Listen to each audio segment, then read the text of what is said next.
Vanakkam, Namaste, and blessings to everyone. This is Dr. Bhairavi Balasubramanian, PhD, the Sky Priestess. Today has been very interesting. I've been dealing with teachers left, right, and center, and all of us have had the same issues. And I'm sharing some of this information with their permission. I spoke to one university teacher today who basically told her student that he needed to work a little harder to get his grade, and he didn't, and he got a bad grade, so he's suing her. I spoke to another teacher who, same situation, very entitled student, didn't want to put in the effort, and she got a bad grade, and then she started severely psychically attacking the teacher.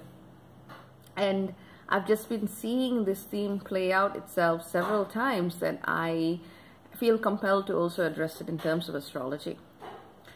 Basically, we are having a yod or a finger of fate with the sun in Taurus, with the moon in Cancer, and they're making an apex alignment with Jupiter in Sagittarius. The moon has also just passed the north node, and she's also being triggered by the south node, Pluto and Saturn, and she's also squaring Venus and Eris and Aries. And this is a time of intense triggering. A lot of entitlement issues come out, a lot of old wounds come out, a lot of projection drama is happening.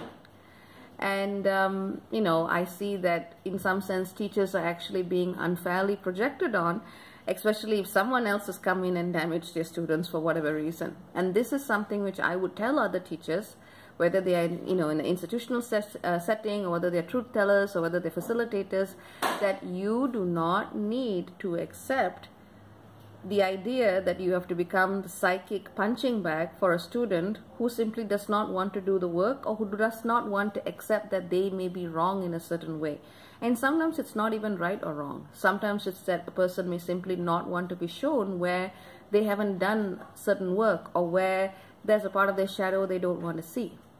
So, you know, be very mindful that people are extra vulnerable and fragile now. And with that in mind, if questions come, be as compassionate as possible in your answers. Compassion doesn't mean that you need to be a punching bag. You just need to be very clear and understand why a person may be responding and reacting the way that they are.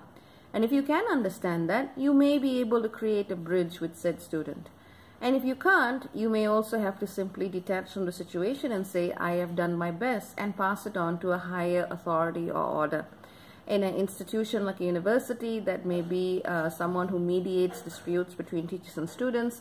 For a facilitator, that may be beings on, you know, higher karmic councils and so forth.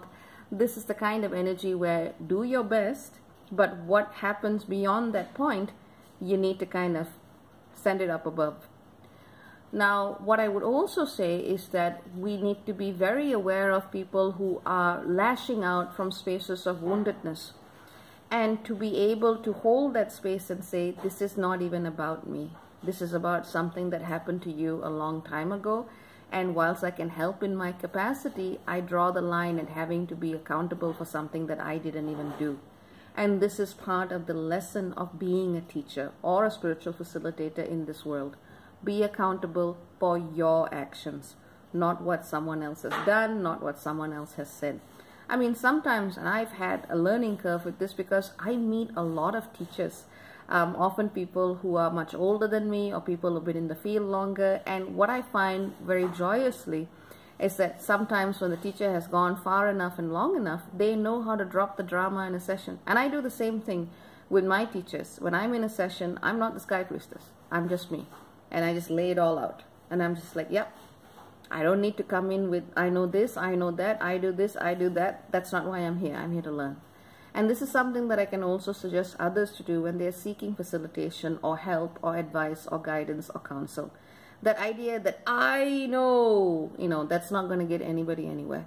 If you can have a dialogue, a human conversation, that helps. Everything else kind of just tends to inflame things and get salt in the wound.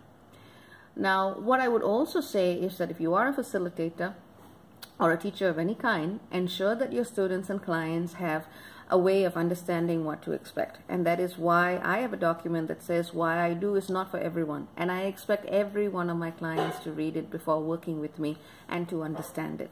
And when anyone has a question, I do my best to follow up and to explain Sometimes that's not possible because people don't want to hear the message. But all that you can do is your very best. You can try your best to make yourself heard, to make yourself understood. And if someone still wants to react to you in a negative way, that is not something that you can handle, and that is not your fault. So teachers, do your prep work. Students, do your prep work.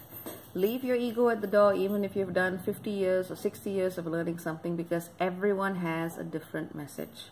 Now, if you do feel someone is saying bullshit, especially if you're working with me, call it out. I expect you to be on your, or rather in your grounding, on your sovereign footing when you are working with me, and that is one of my prerequisites. I do not, have sessions where someone has to be a meek little mouse. They need to speak up. And that's what I set out in my procedures, so to speak. But when you're working with other facilitators, learn their procedures, learn their modalities, ask questions if you are unsure.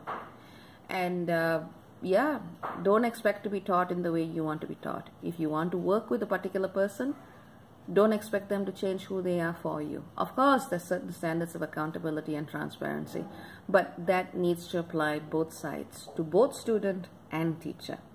So this is a potent message brought to you today thanks to the yacht in the sky with Jupiter, the moon and the sun. Noise in the kitchen is mom cooking. Not going to apologize for that because I'm sitting in the hall.